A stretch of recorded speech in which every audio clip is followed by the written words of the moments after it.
제가 이걸 보면서 한 가지 또 특징을 발견한 건 그 다큐상에 보면 젊은 친구들이 굉장히 많잖아요.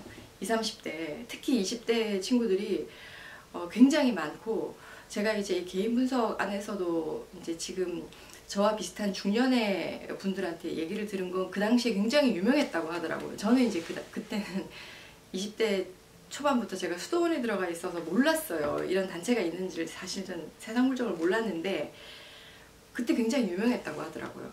근데 이게 저는 굉장히 사악하다고 생각했어요. 왜냐하면 한국이 이제 외국은 잘 모르겠지만 한국은 특별히 조금 더 두드러지게 어떤 청소년기적인 특징이 고등학교 졸업할 때까지 잘 안 나타난다고 볼 수도 있어요. 워낙에 학제가 빡빡하고 그러다 보니까 보통 우리가 발달 단계에서 청소년기를 정체성의 혼란 뭐 이렇게 보잖아요.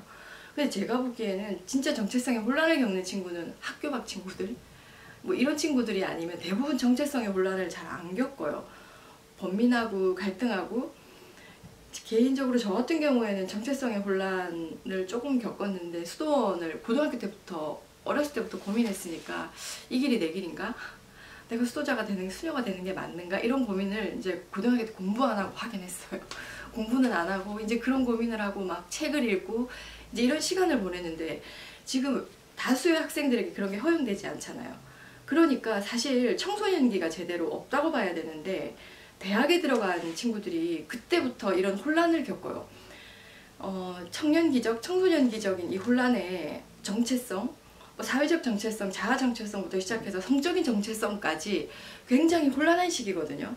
뭔가가 되게 뒤엉켜서 그러면서도 혼란스럽고 뭔가 어두운 터널 속 같고 앞이 보이지 않는 것 같아요. 마치 청소년이나 청년기가 그 분수에서 물이 터져 나오듯이 뭐 활기차고 눈부신 것 같지만 그렇지 않은 것 같아요. 그 어느 때보다 어둡고 우울한 터널을 지나는 시기와 같거든요.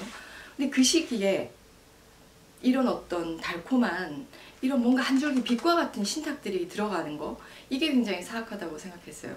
가장 혼란스러운 시기의 어떤 지점에 마치 뭔가가 대단한 혹은 진리의 어떤 깨달음을 줄 것 같은 이 매혹과 현혹들은 무력화시킬 수 있죠. 아직 뭔가가 확실하게 정착이나 정립이 되지 않은 시기에 이 청년들에게 굉장히 많은 공략이 들어갔고 이 공략이 그 청년들을 흔들어 놓기에는 매우 유의하다.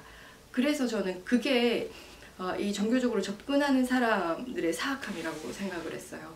그래서 뭔가 기성인이나 이런 사람들보다는 그런 어린 친구들에게 접근하는 것이 훨씬 쉽고 갈등과 혼란을 겪는 친구들이 그 시기가 사실 굉장히 두드러지는데, 그런 면에서 많은 사람들이 이렇게, 그리고 그렇게 젊은 친구들이 이렇게 들어갔을 때는 나오기가 더 어려운 거죠.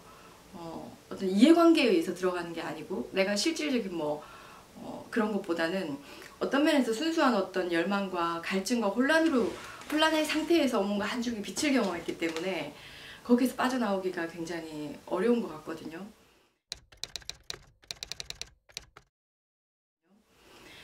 그 부분을 조금 더 구체적으로 이제 제가 경험한 예를 하나를 말씀드리고 싶은데요. 얼마 전에 제 상담실 정확한 주소와 이름, 그리고 제 이름으로 매주 같은 요일에 편지가 계속 배달이 되는 거예요. 우편으로 어떤 종교단체에서 이단 종교인 거죠. 사이비 종교는 아니고 이단 종교라고 이미 알려져 있는 종교에서 저한테 어떤 분이 지속적으로 편지를 보내시더라고요. 근데 제가 그 편지를 보면서 처음에 굉장히 불쾌했어요. 뜻하지 않은 상황에서 저 같은 경우는 이미 기성세대고 나이도 있고 경험도 이런 이제 전문가로 활동하고 있는 사람인데 이 사람이 나를 어떻게 알게 됐지? 어떻게 알고 이런 편지를 나한테 일방적으로 이렇게 보내게 됐을까를 생각하면 좀 불쾌했죠. 어떤 노출에 있어서 불쾌했고, 그런데 매주 오는 거예요. 그런데 거기에 답신을 하거나 하면 뭔가가 이게 말려들 것 같은 기분이 들어서 하지 않았어요. 하지 않았는데 그러고 있다가 조금 지난 다음에 한동안 몇 달간 왔어요. 오다가 오지 않는 시간이 잠깐 있길래 제가 이제 그만했나 보다 지쳐서 라고 생각을 했는데 아니요. 우연히 이제 제 블로그를 들어와서 보고 제 메일로, 이제 공식적으로 쓰는 메일이 2개인데 그 2군데 메일로 똑같은 메일을 보내왔어요. 보내는 내용을 이렇게 들여다보면 그걸 보면서 제가 이런 생각을 했거든요. 정말 섬세해요. 그리고 굉장히 따뜻하고, 제가 진짜 힘들잖아요. 저도 이제 사람들을 매일 만나고 고통을 듣고 이게 굉장히 힘들고 지치는 순간들이 있는데, 우리가 뭔가 위로를 받고 싶고 지치는 순간에 이걸 보면 마음이 훅 할 것 같은 거더라고요. 왜냐하면 진심이 담겨 있어요. 뭐 상업적이거나 너무 막 교활하게 이렇게 사람을 꼬드기려고 하는 게 아니라 노력했어요. 저에 대해서 알려고 노력했고, 그런 진심과 성의가 보였거든요. 선생님 정말 힘드시겠다. 사람들과 함께 작업을 하시느라, 그 좋은 일을 하시느라고 얼마나 애쓰고 계시냐, 이런 이야기를 썼더라고요. 그런 이야기를 들으면 어느 정도 위로가 되겠죠. 근데 이제 애석하게도 저는 사람들을 위해서 좋은 일을 하려고 마음을 먹고 하는 게 아니기 때문에 그 부분에 있어서 일단 별로 동요하지 않았고요. 흔히 생각하기에 어떤 이 분석이나 상담 일을 다른 사람을 행복하게 해준다고 생각하기 쉽지만 저는 그렇게 생각하지 않거든요. 그래서 그런 요소들, 그리고 가장 이제 그 결정적인 부분이 제 책을 읽으신 거예요. 굉장히 열심히 성실하신 거죠. 제 책을 읽고 제 책의 어떤 부분을 인용하셨어요. 제가 책에서 열린 태도가 필요하다, 이런 문장이 있는데 그 부분을 인용하셨어요. 그래서 제가 선생님 책을 보고 뭐 어떤 게 마음에 와닿았고, 그러면서 어떤 그 문장을 인용하면서 열린 태도가 필요하다는 말이 가슴에 가장 와닿았다. 함께 이야기 나눠보고 싶다. 이 얘기는 무슨 얘기냐면 가스라이팅이에요. 당신이 열린 태도라고 이야기했잖아. 그럼 당신도 내 말을 들어야지.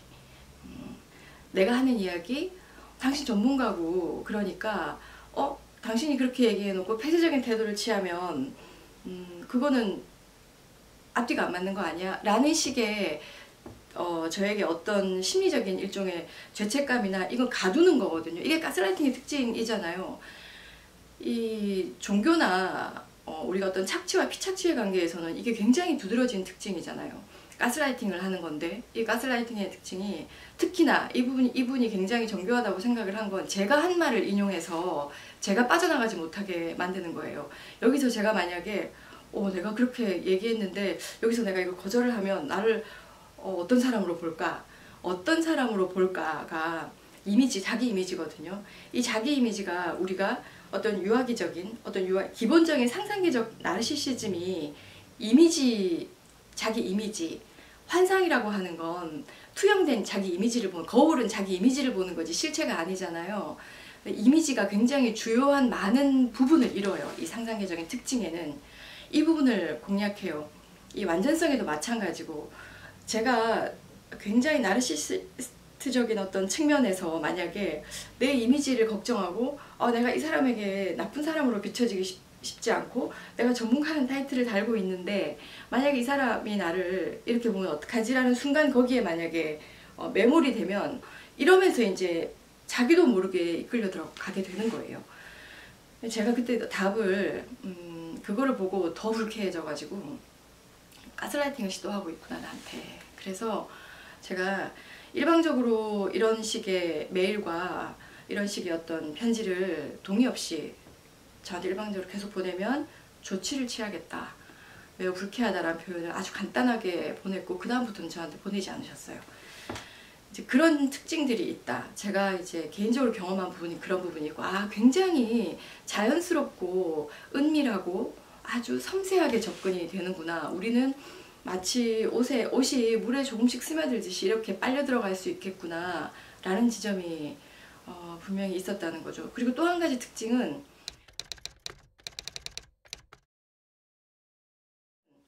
많은 분들이 우리가 혼자이고 싶지 않잖아요.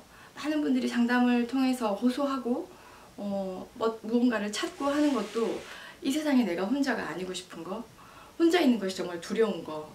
아이들이 왜 그렇게 엄마에게 절대성을 부여하겠어요? 엄마가 없으면 안 돼요. 애들은 실질적으로도 그렇고. 그러니까 내가 세상에 혼자가 되면 안 되고, 거기에서 버려지는 것에 대한 두려움이 상상적으로 더 일어나는 거예요. 안 버려질 거지만 실제 버려지는 경우도 있겠지만, 그래서 아이들은 그 절대성과 이런 것들이 상상적으로 확 이제 증폭이 되는데, 내가 혼자가 아니어야 되고 혼자이고 싶지 않고, 왜냐하면 아이들은 나를 그냥 나로 느끼는 게 아니라 엄마나 타자를 통해서만 자기를 체험하고 경험하고 내 존재를 확인할 수 있기 때문에 혼자일 수가 없는 거죠. 그래서 우리는 타자라는 존재가, 이 관계가 절대적인 필수 조건인데, 인간이 출발하고 성장하고 살아가는 지점에 있어서요. 그런데 우리가 성인이 되고 특히 이제 이 여성들도 그렇고 뭔가 힘들고 우울하고 고독하고 출구가 없고, 특히 이민 생활을 한다거나 아니면 해외에서 오래 계셨던 분들이 한국으로 돌아와서 아무데도 마음 붙일 데가 없는 상황들이 있을 때, 이런 접근들이 딱 오면 우리가 남이가 그리고 혼자가 아니라는 거, 마치 가족과 같은 온전한 느낌, 따뜻한 느낌, 뭔가 그 결핍 없이 꽉 채워지는 느낌으로 공동체가 주어지고 가족 같은 느낌. 그래서 실제 내 가족도 버리고 완전히 여기에 올인하게 되는, 부모도 나에게 줄 수 없었던 어떤 만족감, 충족감, 따뜻함, 여기에 지점은 혼자가 아니라는 거를 느끼게 해준다는 거예요. 그리고 혼자 있지 않아도 된다는 거, 끝까지 우리가 너와 함께 할 것이라는 거. 애들은 부모를 지키기 위해서, 부모가 우리는 자식을 지키기 위해서 목숨을 바친다고 생각하잖아요. 그런 부모들도 있지만 그렇지 않은 부모들도 많이 있죠. 그런데 의외로 아이들은 부모를 위해서 자기를 완전히 포기하거나 희생할 수도 있어요. 왜? 부모가 타자로 존재하는 게 아니라 부모가 곧 나이기 때문에. 아이들은 부모를 위해서, 절대적인 대상을 위해서 자기를 완전히 내려놓고 자기를 완전히 던지실 수도 있다는 거예요. 부모와 내가 분리되어 있지 않은 하나이기 때문에, 나라는, 여기에서 이제 핵심은 나죠. 궁극적으로는 다 나예요. 난데 자기 보존을 위해서라도 아이들은 부모를 위해서, 부모라는 타자를 의식적으로 지키고자 하는 그 어른의 관점, 성인의 관점이 아니라 그게 곧 나이기 때문에 동일화된 관점에서도 나를 완전히 포기하고 내려놓을 수 있는데, 그런 지점들이 이런 종교 생활 혹은 타자와의 관계 안에 굉장히 많이 깊이 들어가 있다. 그리고 그런 어떤 종교의 뭐 전략가들이나 지도자들이나 뭔가 이렇게 보섭을 하는 사람들은 그 부분이 굉장히 정교하고 전략적으로 많이 습득이 되어 있다고 해야 되나요? 특히나 이 가스라이팅에 굉장히 노련한 사람들이다. 저는 이렇게 보고 있습니다.